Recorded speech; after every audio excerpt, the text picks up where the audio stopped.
Tiberius was dead. Rome exhaled, not gently, but with the noise of breaking floodgates. The streets bloomed with lamps and garlands, and sacrificial smoke rose from every altar. Yet it was not just Agrippinilla's brother the city celebrated. It was what he represented, their father Germanicus, reborn to save Rome. Caligula became the vessel through which the people of Rome idolized a man fate had denied them. The day Caligula entered the city, the crowd's cry rolled like thunder trapped in marble. "Hail Gaius, son of Germanicus!" To the people of Rome, he did not walk, he glided, through the Forum Romanum, past the shouting masses and the tossing of laurel, until he crossed into the Curia Julia, where the Senate rose as one, to hail him emperor. Once confirmed, Caligula hit the ground running. His first act was to ask the Senate to bestow divine honours upon Tiberius, a request swiftly and predictably denied. Agrippinilla knew her brother. It was not the outcome that mattered to him, it was the asking. Caligula, who had already drawn the scattered family of Germanicus back into one visible whole, would hardly have welcomed the deification of the man who had destroyed their parents. However, by making the gesture, he gained the approval of those who had revered the former emperor without having to live under the shadow of his divinity. And if that were not enough to satisfy them, he went even further, immediately adopting Tiberius's grandson Gemellus and naming him heir, a move to unite the Julian and Claudian halves of the dynasty. And despite the Senate's decision to annul Tiberius's will, Caligula paid the legacies nonetheless, a quiet defiance of the very body that had confirmed him. To the Praetorian Guard, he gave not what was written, but twice as much, buying loyalty in silver weight. And to the people of Rome, coins rained down from atop the highest temple, flung from his own hands into the crush below. Tears streamed as handfuls of coin were stuffed into clothing, as if the chains of Tiberius's reign had finally been cut from the empire's wrists.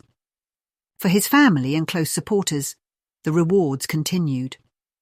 Agrippinilla's husband, Gnaeus Domitius Enobarbus, charged with treason for his association with the courtesan Albusilla, was liberated.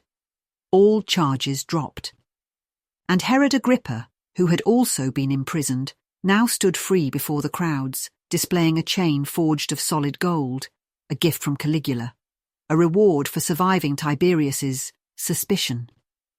In Rome's new golden age, it was Caligula who turned sorrow into triumph. Even their uncle Claudius, who had long been the walking apology of the family, limping, stuttering, overlooked, was rewarded as well, with a consulship. And for their grandmother, Antonia, Caligula bestowed the title of Augusta, previously held only by their great-grandmother, Livia Drusilla. And his final decree, the one that secured for him the hearts of both Senate and people, was the promise to destroy all reports and dossiers once kept by Tiberius as fuel for treason trials. These were the files that had nearly ended the lives of men like Agrippinilla's husband. Years of verbatim conversations captured by the spy network of Lucius Aelius Sejanus would be carried to the flames. What was once written in the shadows would now burn in the daylight and forever be forgotten. Rome was reborn. There had been a time, not long ago, when Agrippinilla was the least important person in her own home.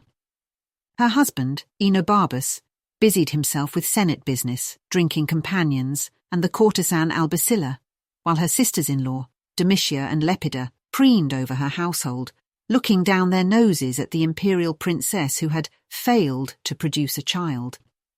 But now everything was different. No longer the silent ornament in her own household, Agrippinilla was the sister of Rome's new emperor.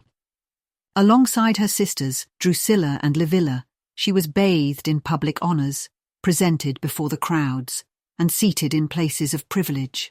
Her name once again, Imperial. Coins were struck with Caligula's face on the obverse, and on the reverse side, his three sisters were portrayed as goddesses, each named and each bearing a cornucopia, the bounty of Rome in their hands. Along with her image now travelling across the empire in Rome's currency, Agrippinilla was granted the rights of the Vestal Virgins. She, Drusilla and Livilla, like their great-grandmother Livia before them, were declared inviolable, their persons made sacred by law. At the games, they were given preferential seating, placed high in the stadium where the crowd could see them, yet none could touch them. By this decree, Agrippinilla became a living relic, a sacred thing. But the true measure of Agrippinilla's change in domestic fortune came when Caligula received the oaths of loyalty from the citizens of Rome. Since the time of her great-grandfather Augustus, military personnel, senators, municipal office holders, freedmen, citizens, and even slaves swore that they would value their own lives less highly than the life of the emperor. Now, by Caligula's decree, the oath was amended to include the words, "and his sisters." What a moment of satisfaction it was for Agrippinilla when her husband, now freed from the accusation of treason by her position, knelt before her brother, vowing to treat his own life as less than hers. And her sisters-in-law, who had long looked down on her as someone they had deigned to allow into their family, were also compelled to speak the oath, the words catching in their throats.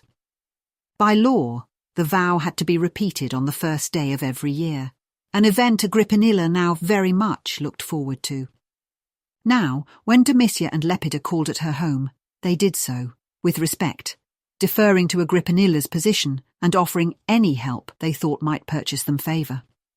But Agrippinilla needed no such help. These days, her husband, Domitius Aenobarbus, spent most of his free time at home. Just before the death of Tiberius, his mistress, Albicilla, had taken her own life rather than risk being tried for treason. All that wealth, thought Agrippinilla. All that power, and she couldn't wait just a little longer.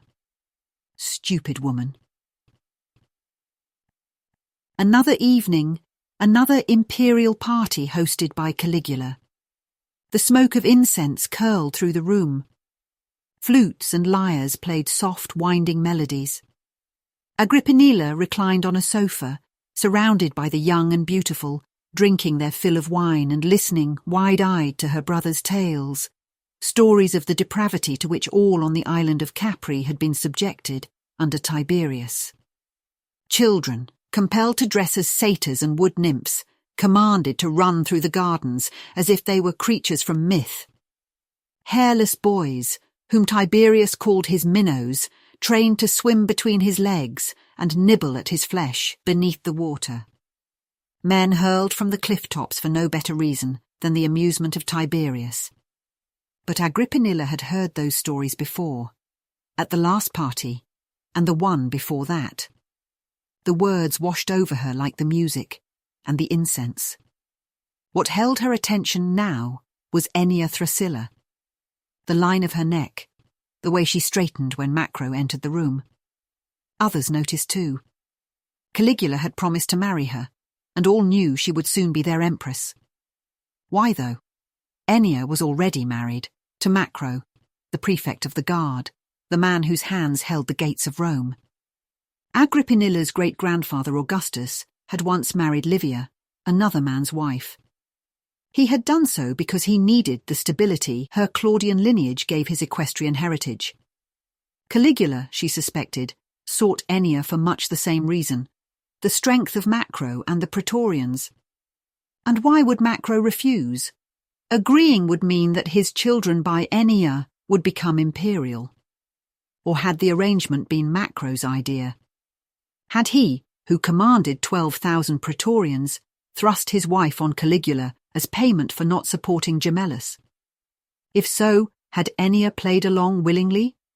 Or had Macro, the man to whom she belonged by law, forced her?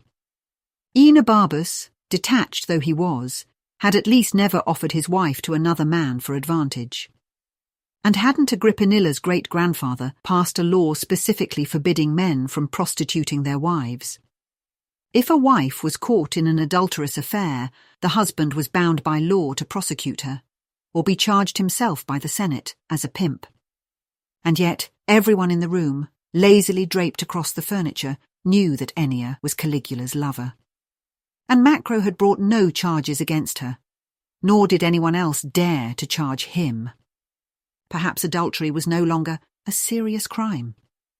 Agrippinilla took a long sip of her wine, feeling the edges of her thoughts begin to blur. Ennia and Albusilla, she thought. They were the same. Each had used her body toward a precise end. Albusilla had amassed a fortune unheard of for an unmarried woman, let alone a known prostitute. And Ennia, whether driven by ambition or as the willing instrument of her husband, had used hers to reach for an empire. But both women were fools, Agrippinilla mused.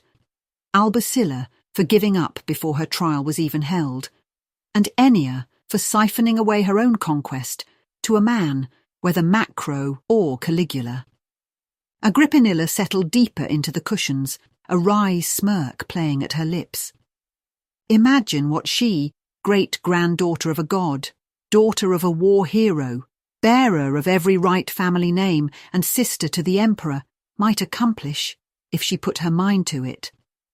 And perhaps even her body.